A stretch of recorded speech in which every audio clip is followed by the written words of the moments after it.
So, yan, dito na nga tayo sa kusina, guys. At tayo magluluto ng pansit for today's video kasi yung araw na pala na ito, wala kaming kuryente from 9 a.m. to 5 p.m. So, lahat ng ref namin dapat intact siya.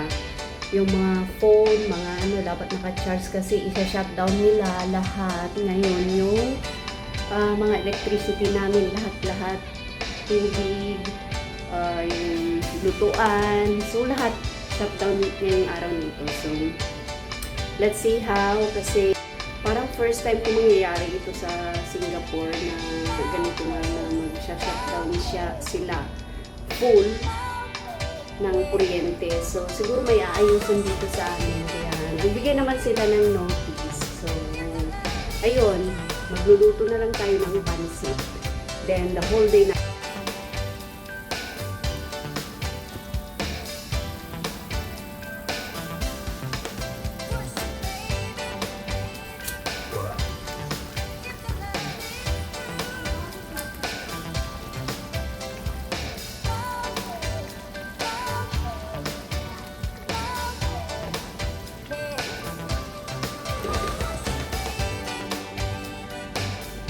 So here we go, nisalang na natin ang ating pansit at titignan na natin ang kinalabasan. Tanan! Ay, parang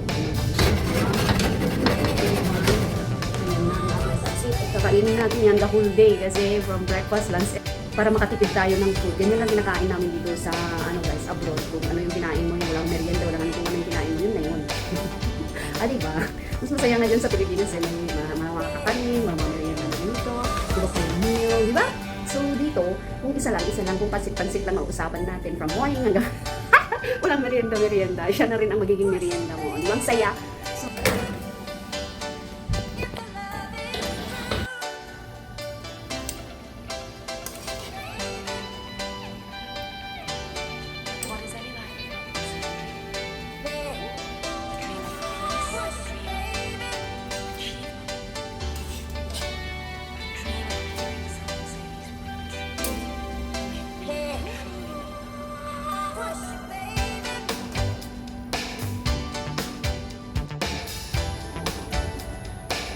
So hi guys, kakain na tayo.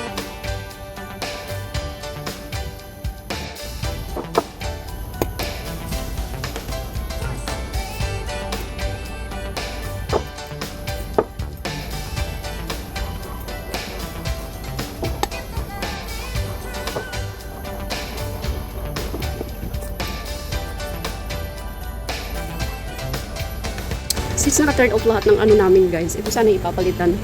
Ayan yung mga papalitan nila yung aircon namin ng bago kasi nga hindi na siya gumagana. So ayan yung mga magtatrabaho.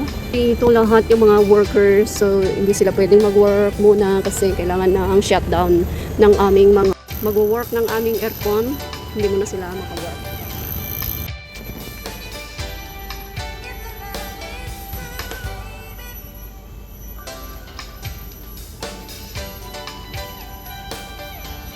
Guys, ang mga works.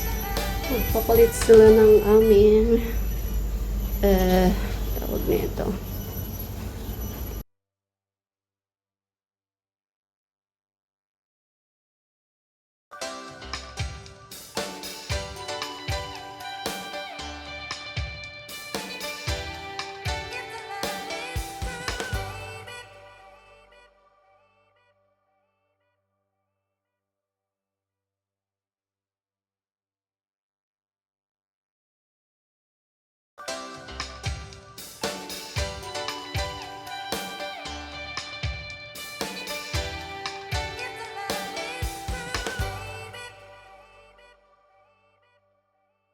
At dahil tapos na silang nag-work guys, bumaba na ako dahil nagutuman na ako at kumain na nga ako ng napakasarap na jackfruit na binigay ng aking kapitbahay. Since ako ay may dalaw ngayong araw na ito, ay nako, bawal yata ito. Oh my gosh! Kuha tayo ng tsinelas kasi punta tayo doon. Oh. Tingnan natin ano yung tinakpan nila doon. Oh. Ngayon ko lang ito napansin. Matakbo yun. Ito. Tinanggal na lahat. Ito yung garden area ko dati guys, na tumutubo yung mga ito tumutumong mga ganyan ko inalis na. Tapos ginawa na nilang, nilagay na nila yung pating-pating dito. Tsaka ano to? Ito na. Ay! Alam ko na kung ano yan, yung lamesa. So wala na yung mga tanim dito guys. Ginawa na nilang bahay nga kami doon, parang kubo-kubo.